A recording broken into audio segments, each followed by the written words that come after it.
चीन के सैनिकों के बीच एक बार फिर झड़प की खबरें आ रही हैं। भारत सरकार ने सोमवार को कहा कि चीन के सैनिकों ने पूर्वी लद्दाख में सीमा पर बनी सहमति का उल्लंघन किया है।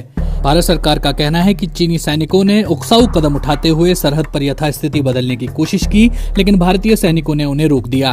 भारतीय सेना के बयान को पीआईबी की ओर से जारी किया गया है।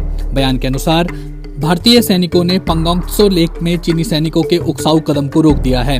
भारतीय सेना संवाद के जरिए शांति बहाल करने की पक्षधर है, लेकिन इसके साथ ही अपने इलाके की अखंडता की सुरक्षा के लिए भी प्रतिबद्ध है। पूरे विवाद पर ब्रिगेड कमांडर स्तर पर बैठक जारी है। भारतीय सेना के अनुसार ये झड़प 29 अगस्त की रात हुई है।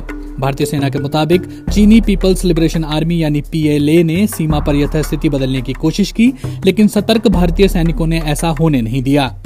पिछले हफ्ते ही भारतीय विदेश मंत्री एस जयशंकर ने कहा था कि चीन के साथ एलएसी यानी वास्तविक नियंत्रण रेखा पर तनाव साल 1962 के बाद सबसे गंभीर स्थिति में है। एस जयशंकर ने कहा था, निश्चित तौर पर 1962 के बाद ये सबसे गंभीर स्थिति है। यहाँ तक कि 45 साल बाद चीन के साथ संघर्ष में सैनिक हताहत हुए हैं। सीमा पर दोनों तरफ से सैनिकों की तैनाती भी अप्रत्याशित है। विदेश मंत्री ने कहा था कि भारत ने चीन से कह दिया है कि सीमा पर शांति की स्थापना दोनों पड़ोसी देशों में बराबरी के संबंधों पर ही संभव है। विदेश मंत्री ने कहा था, अगर हम पिछले 3 दशकों से देखें तो विवादों का निपटारा राजनयिक संवादों के जरिए ही हुआ है और हम अब भी यही कोशिश कर रहे हैं। इससे पहले भारत के चीफ ऑफ डिफेंस स्टाफ और पूर्व सेना प्रमुख जनरल बिपिन रावत ने कहा था कि चीन के साथ बातचीत जारी है।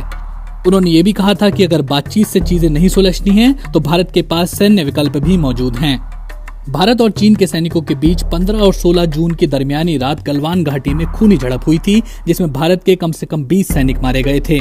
इसके अलावा इस घटना में चीन को भी नुकसान हुआ था, हालांकि वहां की सरकार ने इस नुकसान का कोई ब्यौरा नहीं दिया। उस घटना के बाद से ही दोनों तरफ की सेनाओं ने बातचीत के जरिए मामला सुलझाने और हालात काबू करने की कई बार कोशिश की है, लेकिन अब भी दोनों देशों के बीच हालात सामान्य नहीं कहे जा सकते और ये घटना इसी बात का प्रमाण है।